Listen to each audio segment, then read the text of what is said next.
If you've got a driving test coming up soon, you need to know that the DVSA has recently made a few changes to the practical driving test. In this video, I'm going to explain exactly what those changes are and how they might affect you. First of all, the length of the test isn't changing. It's still around 40 minutes. What is changing is the type of roads the DVSA wants you to experience during the test. They're aiming to include more rural roads, more high-speed roads, and more high-risk areas. So, how are they going to make that happen? They're reducing the number of required stops on the test from 4 down to 3. And instead of the emergency stop appearing in 1 out of every 3 tests, it'll now be included in only 1 out of every 7. But how does that affect me? I hear you ask. Well, that's a great question. Let me explain.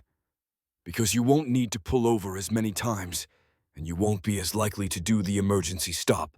Examiners can use routes that were previously off-limits.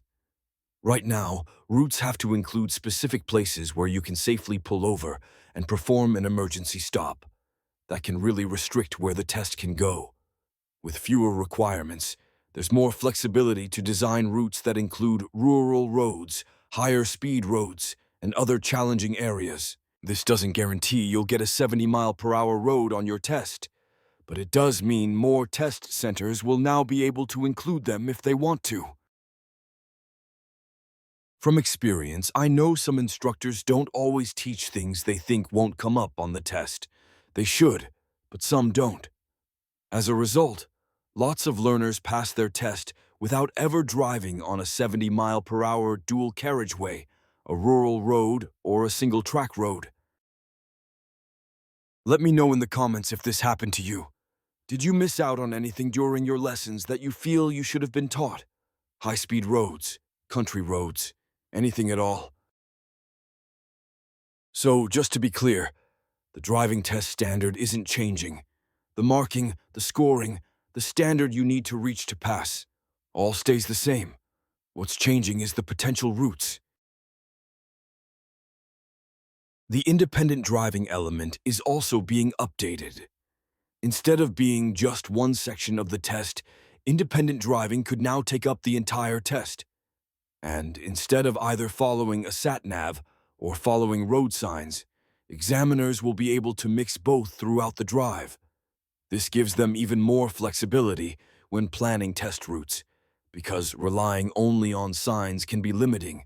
Sometimes the signage just isn't clear or isn't there.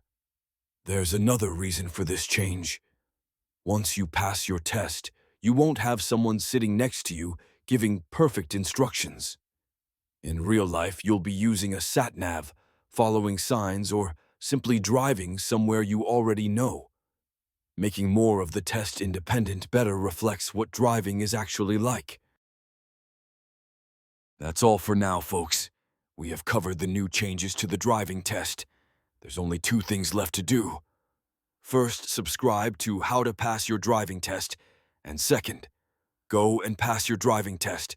Good luck, everyone, until next time.